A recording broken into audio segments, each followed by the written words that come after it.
साथियों नमस्कार। इस समय हम आपको एक ऐसी लव स्टोरी दिखाने जा रहे हैं। आपने तमाम लव स्टोरी देखा होगा, तमाम आपने फिल्मों में, कहानियों में, गानों में, अखबारों में, पत्रिकाओं में देखा होगा, मगर एक ऐसी लव स्टोरी एक पत्रकार की है।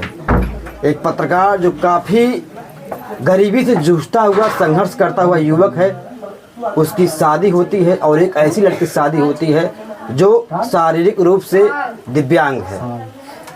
इनकी जाति भी नहीं मैच करती है, दोनों इंटरकास्ट शादी करते हैं। आज भी कहीं ना कहीं इंटरकास्ट शादियां होती हैं तो कहीं ना कहीं बवाल होता है।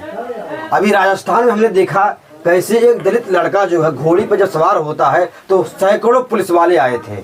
वजह क्या थी? क्योंकि अभी भी जो जातिवाद हावी है, जो कहीं ना कहीं अभी भी छुआछूत तमाम जो चीज़ें अभी हमारे समाज में हैं वो दूर नहीं हो सकी है। और ऐसे में इंटरकास्ट शादी होना बहुत बड़ी बात है। ये हम श्याम बहादुर प्रजापति हैं और ये जो है पुनीता कुमारी हैं। ये बौद्ध धर्म से हैं, दलित समाज से हैं और ये ओबीसी समाज से हैं। इन दोनों ने लव स्टोरी, इन दोनों ने प्यार किया। प्यार करने के बाद इन्होंने शादी किया। आज इनकी शादी हुई है। अभी जस्ट हम लोग रिपोर्टिंग करने आए हैं। अभी लोग शायद अपना जो भी सुहागरात जो भी क्रिया करेंगे, लेकिन उसकी बात हम नहीं करेंगे। हम बात करेंगे इनकी लव स्टोरी की शुरुआत कैसे हुई। एक पत्रकार, आप सबसे पहले आपसे पूछना चाहेंगे, आप पत्रकार हैं, समाज में आप रिपोर्टिंग करते हैं, तमाम आप संदेश देते हैं अपने चैनल के माध्यम से, वीडियो के माध्यम से। आज क्या संदेश देना चाहते हैं आप अपने शादी के माध्यम से? अपने शादी के माध्यम से मतलब यही है, शादी एक ऐसा बंधन होता है जो एक परिवार को तोड़ने का काम नहीं बल्कि जोड़ने का काम करता है। अगर इंसान उसके पीछे पैसे को देखता है, जैसे कहा जाता है कि लोग सक्सेस हो जाते हैं तो उनकी जो डिमांड होती बढ़ जाती है, तो दूसरे परिवार को और भी आर्थिक रूप से अपने तरफ से मदद करने के बजाय उसकी आर्थिक स्थिति डैमेज कर देते हैं। कहीं न कहीं हम दुगना लेंगे अगर आप, जबकि वो अपने आप से बेहतर पद पर हैं। अगर बेहतर पद पर होने के बाद भी आप दूसरे को, दबे हुए लोगों को आप सहारा नहीं दे रहे हो, तो हम कैसे मान लें कि आप बेहतर पद पर हो? आज के समय में एक बेहतर पद पर, एक पोस्ट पर एक अच्छा युवक अगर है तो वो सोचता है कि हमको भी एक बेहतर लड़की मिले, बेहतर पोस्ट पे हो, बेहतर पैसा कमा रही हो, बेहतर समाज से हो और अच्छे खानदान से हो। तो मतलब कहा जाता है, मतलब अच्छे घर में रहना हर कोई जानता है, लेकिन घर बना के जो रहे वो बेहतर है। तो बना बनाया चीज, पदवी और दौलत शोहरत तो हर कोई चाहता है कि बनी बनाई चीजें मिले, लेकिन किसी गरीब को लेके अगर उससे उसके जीरो पावदान से आप खड़ा कर देते हैं तो सबसे बेहतर होता है। मतलब महान वो है जो बिगड़े को बना दे, जो बिगड़ने वाले को बना दे, वो महान है। बिल्कुल वही सोचते हैं कि मतलब जैसे गौतम बुद्ध थे और गौतम बुद्ध के एक भाई थे, तो गौतम बुद्ध ने प्रॉपर्टी छोड़ दिया और गौतम बुद्ध के भाई ने पूरी प्रॉपर्टी ले ली। तो उनसे एक सीख मिलती है, मतलब जिसने प्रॉपर्टी पाई उसको सिर्फ इंसान बना दिया, जिसने प्रॉपर्टी पाई उसने सिर्फ इंसान बना दिया, लेकिन जिसने प्रॉपर्टी अपनी छोड़ी उसको पूरी दुनिया भगवान बना दिया। तो एक भगवान का रूप हो गया। तो बेहतर है कि दूसरे की प्रॉपर्टी पे हम क्यों देखें? अगर हमारे अंदर ताकत है तो हम दूसरे को सहारा दें। आप लोगों ने, दोनों ने इंटरकास्ट शादी किया है, क्या मैं सही हूँ? बिल्कुल। हाँ। तो ये ऐसे कास्ट से आते हैं, हम ओबीसी से आते हैं। हाँ। तो अगर देखा जाए तरगुम, मतलब इंसान की सिर्फ पहचान सिर्फ कागज से होती है। हाँ। कागज से, कागज जैसा लिखा रहेगा तो कागज ही पहचान कराती है, लेकिन रियलिटी में जो बनाने वाला है कोई और है, दुनिया चलाने वाला कोई और है। तो बेहतर है कि जब दुनिया बनाने वाले ने भेद नहीं किया है, इंसान की देखी जाए जो डिलीवरी की प्रोसेस है, मतलब सबकी बराबर है, जो भी प्रोसेस है, इंसान जब धरती पर आता है। और लेकिन उसके बाद अलग जो प्रोसेस है सिर्फ इंसान अपने द्वारा कागज पे लेता है, लेकिन जो रियलिटी की प्रोसेस है, टाइटल लिख देने से एक नीच हो जाता है, एक उच्च हो जाता है, एक सवर्ण हो जाता है, एक दलित हो जाता है, केवल एक टाइटल मात्र से। टाइटल और यहाँ तक कि इसको बदला भी जा सकता है जी, इंसान के द्वारा इसको बदला भी जा सकता है, लेकिन जो ईश्वर की प्रवृत्ति है उसको बदला जा सकता है, उसे बदला भी जा सकता है, बदला जाता है। लेकिन जो ईश्वर ने बनाया है शारीरिक बनावट, चाहे विकलांग, बुराइयां, अच्छाइयां और काला गोरा हर एक समाज में होता है जी, हर एक पहलू में होता है। लेकिन रही बात जो डिलीवरी की और पाचन क्रिया की और बाकी सारी प्रोसेस अंदरूनी होती है, सिर्फ वो ईश्वर बनाता है। ईश्वर बनाने का मतलब है कि ईश्वर सबके लिए बराबर है, मतलब ईश्वर ने कोई भेदभाव नहीं किया है, कोई छुआछूत नहीं किया है, कोई अलग से मोहर और ठप्पा मार के नहीं दिए हैं। कि तुम इस जाति के हो, तुम इस वर्ग के हो, तुम्हारी ये मान्यता है, तुमको ये अधिकार है, तुमको ये चीज़ नहीं मानना है। मतलब ईश्वर ने कोई जो है भेदभाव नहीं किया है। नहीं का मतलब हम इस पे कहना चाहेंगे कि मतलब अगर जिस थाली में खाते हो उसमें कभी छेद मत करना जी। जिस थाली में खाते हो उस थाली में कभी छेद मत करना। इंसानों का बनाया नहीं, भगवान का बनाया, उससे कभी भेद मत करना। जी जी। तो बेहतर है कि हम इंसान हैं तो इंसान के जैसे ही प्रवृत्ति समझे, चाहे गोरा हो, चाहे काला हो, चाहे ऊंचा हो, चाहे नीचा हो, क्या कोई अदर हम इंसान। भाभी से बात करना चाहेंगे। भाभी जी, आपका क्या नाम है? सबसे पहले सभी दर्शकों को हमारा नमस्कार है। हमारा नाम पुनीता है। पुनीता जी, ये बताइए, आप दिव्यांग हैं, जी। शारीरिक रूप से आप विकलांग हैं, आपका एक पैर जो है काम नहीं करता है। क्या कभी सोचा था कि आपको जो है एक सबल पुरुष से आपकी शादी होगी? नहीं। कभी नहीं सोचा था आपने। कैसे मुलाकात होती है इनकी और कैसे आप दोनों की आज शादी हो पाती है? कि इनकी समस्याओं का आपने सामना किया, समाज से क्या क्या आपने सुना है, क्या आपको जो है ताने बाने सुनने मिले हैं? आप विस्तार से थोड़ा बताइए अपनी लव स्टोरी को। हम ये इंटरव्यू लेने गए थे। आपका? जी, हमारा नहीं, हम चर्च में थे। ये गए थे चर्च में, मतलब किसी काम से? नहीं, ये वहाँ के जो फादर जी हैं वो भी पत्रकार हैं और ये भी पत्रकार हैं। हम वहाँ पे चर्च पे गए थे, ये हमें वहीं पे देखे थे। अच्छा, वहाँ पे कुछ उन्होंने बोला था आपसे प्यार से? कुछ तो बोला होगा। हाँ, बोले थे कि यही आप कितने तक पढ़ी हैं, तो हम बोले कि हाई स्कूल पास किए हैं। तो बोले क्या आप चैनल चलाएंगे? तो हम बोले कि हमें नहीं आता है। तो ये बोले कि हम बताएंगे तुम्हें, चला पाओगे? तो हम बोले कि हाँ, सीखने से क्या नहीं, लोग सीख जाते हैं। तो ये तब हमारा नंबर ले लिए। अच्छा, नंबर मांगने का कोई कैजुअल तरीका है क्या भैया?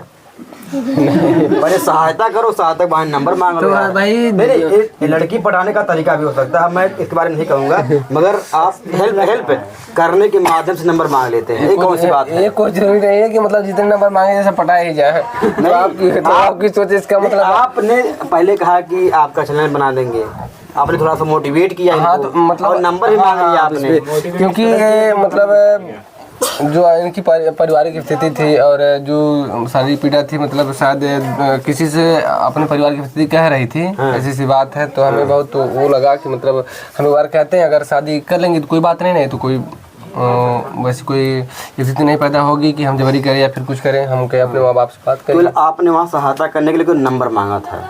हाँ, मरवाना था, लेकिन हमने डायरेक्ट बोल दिया कि अपने मम्मी पापा से बात करिए, हम भी करेंगे अगर राजी हो जाएंगे। आपने सब कुछ बात कर लिया? नहीं, तत्काल कैसे कोई बात कर सकता है? तो आराम से आप स्टेप पे आइए ना। हाँ। तो सारी चीज़ें हमेशा याद भी नहीं रहती किस तरीके से क्या हुआ था और कैसे हुआ था, लेकिन फिलहाल हाँ इतना है। भाभी बताएंगे नमस्ते एकदम। भाभी जी, आप बताइए, जब नंबर आपने दिया तो सबसे पहले आपने कॉल किया कि इन्होंने कॉल किया? नहीं, हमने नहीं कॉल किया था, इन्होंने कॉल किया था। अच्छा, मतलब शादियों से चली आई, पुरुष पहले ही प्रेम करेगा। हाँ, तो इन्होंने कॉल किया हमारे पास, बोले कि पुनीता, हम तुम्हारे बारे में जानते, थोड़ा स्थिति खराब थी और हमारा तबीयत भी खराब था, हम चर्च में थे और यहाँ से लेकर हम चंडीगढ़ गए थे। बहुत जैसे थोड़ा ऊपरी मामला था, तो परेशान थे, ये देखे थे हमारी हालत। तो बोले डायरेक्ट क्या आप मुझसे शादी करेंगी? तो हम पहले मतलब चैनल नहीं बना तो ना, कोई सहायता हुआ, दुल्हन बन गई आप उसी वक्त, डायरेक्ट प्रपोज कर लिया। हाँ, तो हम भी बोले, तो हम सोच रहे थे कि आप हम जैसे लड़के से शादी करेंगे, आप समाज में आपको दुनिया क्या कहेगा, हमारा कास्ट अलग है, आपका कास्ट अलग है। तो ये बोले कि जब बनाने वाले एक है तो कास्ट कहाँ से अलग है? मतलब आपके ऊपर भी शायरी मार दी है।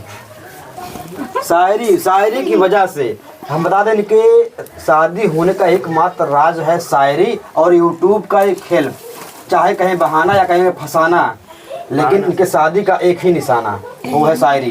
क्यों भैया? नहीं, ऐसी कोई बात नहीं है। हाँ, तो आपने इनसे नंबर मांगा यूट्यूब हेल्प के लिए, ना आपने चैनल बनाया, ना आपने कोई हेल्प किया। नहीं, क्या आप मुझसे शादी हम करना हेल्प चाहोगे? नहीं, मतलब हेल्प करने के लिए नहीं, अपनी हेल्प करने के लिए ये बोले थे कि मतलब अगर आप चैनल बना सकती हो, चैनल पर हम जिस तरीके से बताएंगे आप उस तरीके से कर सकती हो, तो आगे वाले भविष्य में आपके लिए बेहतर रहेगा, हमारे लिए बेहतर रहेगा। तो हम आपको पेमेंट लेकिन आपने चैनल बनाया नहीं। नहीं चैनल पहले प्रपोज ही कर दिया है। पोस्टर बनाने के लिए दिए थे इनको। हाँ। पोस्टर चैनल के लिए नहीं। तो पोस्टर हम भेजे थे। जिंदगी का पोस्टर बना दिया आपने। तो जो भी समझिए जिंदगी का पोस्टर फटा पोस्टर निकला हीरो। हाँ, तो दूल्हा ले भागा दुल्हन। तो जो भी समझिए भाई, फिलहाल वो तो आगे का प्रोसेस है, लेकिन फिलहाल इस तरीके से बात हुई थी। और लेकिन आपका दिमाग तो खराब है। हाँ? विकलांग लड़की से आप शादी कर रहे हैं। हाँ, सही कह रहे समाज में हैं। क्या संदेश जाएगा भाई? तो इंसान समाज में संदेश क्या देना चाहते हैं आप? कह रहे हैं। हाँ, तो इससे हम एक सारी मानना चाहेंगे। मतलब अपनों के द्वारा अपनों का घर हमने जलाते हुए देखा है। वाह वाह वाह वाह। अपनों को अपने द्वारा अपनों का घर हमने जलाते हुए देखा है जी। इंसान शरीर से विकलांग नहीं, हाँ। जो शरीर से विकलांग को हमने पूरी दुनिया को चलाते हुए देखा है। क्योंकि अभी एक डीएम है हमारे यहाँ, पूरी शारीरिक स्थिति उनका दयनीय है, लेकिन फिर भी दुनिया को चलाते हैं। तो हम कैसे मान लें कि इंसान शरीर से विकलांग होता है?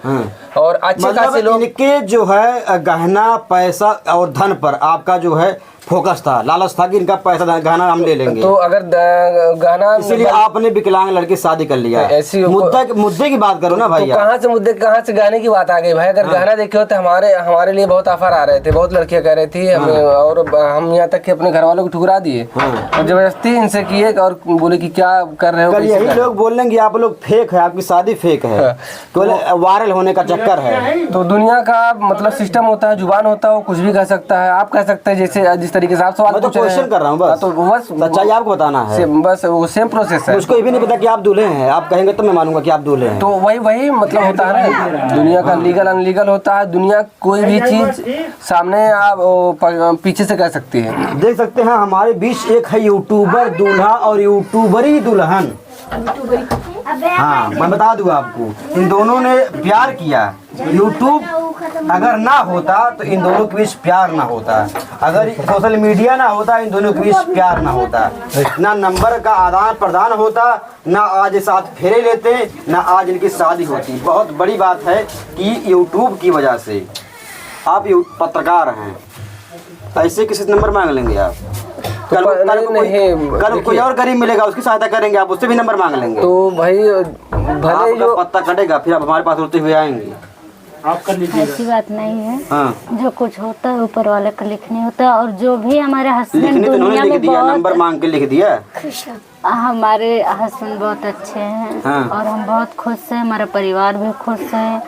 और अच्छा ठीक है, मैंने मान लिया आप दोनों खुश हैं, आप यूट्यूब की सहायता से नंबर देती हैं, ठीक, आप दोनों की शादी हो गई, सब कुछ हो गया, लेकिन अभी तक यूट्यूब चैनल नहीं बना ना। नहीं, जिस मकसद के लिए आप दोनों एक दूसरे के पास आए थे वो मकसद नहीं हुआ पूरा भी। क्या क्यों पूरा नहीं होगा? चैनल बन गया? क्यों नहीं होगा? चैनल बना? बनेगा। हाँ बनेगा, लेकिन आप ये क्यों बोल रहे हैं कि आप चैनल बना आज चैनल का आज के नाम बताइए। आज के दिन हमें ओपनिंग करना था, हम भूल गए थे। एक दूजे का सहारा, एक दूजे का सहारा, एक दूजे का सहारा उस चैनल का नाम है। 7-13-13 ये तवा लगा तो। हाँ, एक दूजे का सहारा चैनल का नाम है, बट हमने वेरीफाई नहीं किया है और चैनल जबकि आपके द्वारा बना हुआ है। एक दूजे का सहारा। हाँ, एक दूजे का सहारा। अच्छा, जब आपने शादी किया तो समाज के लोगों ने क्या कहा कि अरे ये तो ओबीसी वर्ग का लड़का है, आप एससी हैं, आप शादी करेंगे, कहीं आपको प्रताड़ित ना करे, कहेंगे ये तो नीची जात के हैं, हम शादी कहीं करेंगे भाई, कल को आपको परेशान करें, कहने को तो दुनिया बहुत स्वीकार ना करें आपको। कहने को देखिए दुनिया बहुत कुछ कहती है, लेकिन हमें समझने की ज़रूरत है। हाँ। हमारे साथ ऐसा कोई व्यवहार नहीं होता कि इनके मम्मी और इनके भाई, इनके घर वाले की हमारे साथ ऐसा कोई व्यवहार करे गलत, ऐसा कुछ भी नहीं होता है। परिवार तरह जैसे बहू का दर्जा मिलना चाहिए वैसे हमें दर्जा मिला है, जैसे पत्नी का दर्जा मिलना चाहिए वैसे हमें पत्नी का दर्जा मिला। अक्सर होता है जब किसी लड़की के अंदर कोई कमी होती है तो वो लोग, जब कोई लड़का किसी लड़की से शादी करता है, अगर कोई कमी रहता है या तो दहेज की लालच में करता है तो धन की लालच में करता है। आपने कितना दहेज दिया है, क्या आपने इनको क्या दिया है दहेज में? धन, गाड़ी, दौलत क्या दिया है? मतलब वो तो शादी सब कुछ ऐसे देते, लेकिन ये दहेज वेज कुछ नहीं लिए थे, ये सब कुछ मना कर दिए केवल थे। दिल लिए थे। तो मतलब नहीं दिल लिए थे ना।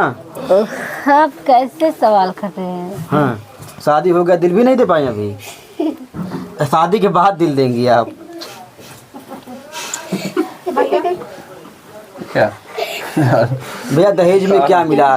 लड़के के अंदर जब कोई कमी होता है तो अक्सर होता है ना कि भैया ये तो पैसे के लालच में कोई शादी करता है, या तो किसी कुछ ना कुछ लालच होता है। क्या आप धन के लालच में, ये क्या वजह है शादी करने का? ये तो गरीब है, आप अमीर हो। अगर मोटा मोटा बात करें हम हैं तो कैसे आपने जो शादी की है? जब इंसान निस्वार्थ जीवन जीना चाहे तो उसके लिए पैसा परहेज होता है। हाँ। जब इंसान निस्वार्थ जीवन जीना चाहे तो उसके लिए पैसा परहेज होता है। अगर इंसान के जीवन में, पति पत्नी के जीवन में दोनों जोड़े बेहतर है तो वही सबसे बड़ा दहेज होता है। तो दुल्हन ही दहेज होता है। हाँ, दूल्हे के लिए दुल्हन, दुल्हन के लिए दूल्हा, वही दहेज होता है। तो बाकी सारी चीजें बन बिगड़ जाती है और बन बिगड़ भी जाएंगी। और लेकिन अगर परिवार अच्छा है तो बहुत सारी चीजें बिगड़ा हुआ चीज बना लेगा। अगर परिवार मतलब इनकी मानसिकता नहीं मिल रही है, रोज लड़ाई झगड़े हो रहे हैं, तो अच्छी खासी बिल्डिंग भी पीकर मिट्टी मिला देगा। नहीं, एक कहावत है ना कि अगर एक मतलब अगर स्त्री चाहे तो एक घर को स्वर्ग बना सकती है, तो एक घर को नरक बना सकती है। तो एक स्त्री ही नहीं, एक मतलब आदमी का भी तो किरदार होता है उसमें। एक ही स्त्री की भूमिका कैसे हो गई? एक स्त्री के साथ एक मर्द है, मर्द के साथ एक स्त्री है। तो दोनों की भूमिका, जितनी भूमिका उसकी उतनी भूमिका वो, मतलब अर्धनारीश्वर। हाँ बिल्कुल। तो ऐसे ही प्रोसेस दोनों का है। तो एक ही की जिम्मेदारी हमेशा टूटने का रीजन नहीं होता घर। तो यही बातें हैं कि अगर बेहतर तरीके से आप अच्छा, आप तो ओबीसी समाज के हैं, आप जब शादी करते हैं तो पास पड़ोस के लोग कुछ कहे होंगे यार क्या चूतिया या लड़का मिला है? बहुत ज्यादा। तो मतलब हम देखते हैं कि अगर आप बचपन से देख लिया जाए तो अगर एक माँ बाप एक औलाद पैदा किए हैं तो दूसरा पैदा कर रहे हैं, तो एक पहले वाले से उसका भरोसा उठा रहता है। कहीं न कहीं भरोसा उठा रहता है कि हमारे काम लाके एक और पैदा करो। फिर दूसरा का तीसरा करता है। तो मतलब एक पे भरोसा नहीं उसका, कईयों पे भरोसा है। तो एक को छोड़ के मतलब कईयों को जन्म दिया है। लेकिन इससे हमें ये सीख मिलती है, उन्होंने पहले से अलग कर दिया हमें, उन्होंने पहले से अलग कर दिया। अगर एक ही के होता तो मतलब दोनों के व्यवहार संबंध होता, व्यवहार समान होता। तो जब दुनिया पहले से अलग कर चाहत होती है, आप अलग कर दे रहे हैं। नहीं, हम बता रहे हैं तो वही अलग कर दिए हैं। तो बेहतर अगर हमें समाज अलग कर देगी तो अलग तो हम पहले से हैं, किस बात का हमें टेंशन है? कमाएंगे हम अपना, खाएंगे हम अपना। तो बेहतर दुनिया तो ताने मारने के लिए वैसे आगे रहती है, तो फिर किस बात? लेकिन क्या क्या सुना आपने शादी करने से पहले, क्या क्या सुना? जैसे जो जाति सूचक होता है शब्द, उससे ताने सुने, लेकिन हम फिर भी हम कुछ नहीं कहें। फिर मतलब पाँव को लेके धमकी वगैरह आई थी आपके पास? हाँ, मतलब धमकी तो उस बेस पे नहीं आई थी, लेकिन जाति सूचक जो होता है इस तरीके से होता है। और विकलांगता के तौर पे इस तरीके से किया है। बड़का पत्रकार बन रहे हो? हाँ, तो बहुत सारी चीजें होती है। तो हमने सोचा कि मतलब वो तो उसका शब्द कुछ समय के लिए है, लेकिन जो जीवन का साथ है वो तो हर समय के लिए है। तो न तो अच्छाइयाँ हमेशा रहती हैं तो बुराइयाँ रहती है। तो वैसे जो कह दिया तो कह के निकल जाएगा।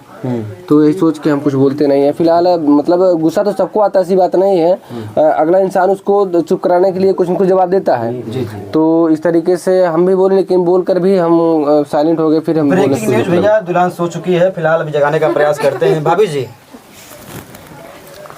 रामायण खत्म हो गया, महाभारत चालू होने वाला है। हमारा सर बहुत दर्द कर रहा है। चलिए ठीक है। तो हमारी तरफ से बहुत बहुत शुभकामनाएं। हम भी चाहते हैं हमारे समाज से जो छुआछूत है वो समाप्त होना चाहिए। हमारा कतई उद्देश्य नहीं है किसी की भावनाओं को आहत करना। हम भी चाहते हैं हमारे समाज में भाईचारा बना रहे। और अगर इंटरकास्ट शादी करते हैं तो कोई बुराई नहीं है, क्योंकि जब तक हम लोग जात पात भेदभाव को समाप्त नहीं करेंगे तब तक हमारे समाज का विकास नहीं होगा। कहीं ना कहीं इन्हीं जात पात की वजह से, भेदभाव की वजह से जो है आज ही हमारे समाज में जो है बुराइयां व्याप्त हैं। हम भी चाहते हैं परिवार खुशहाल ज़िंदगी जिए। और इनकी हमारी टीम की तरफ से बहुत बहुत बधाइयाँ और हमारी तरफ से बहुत बहुत सपोर्ट है इनको।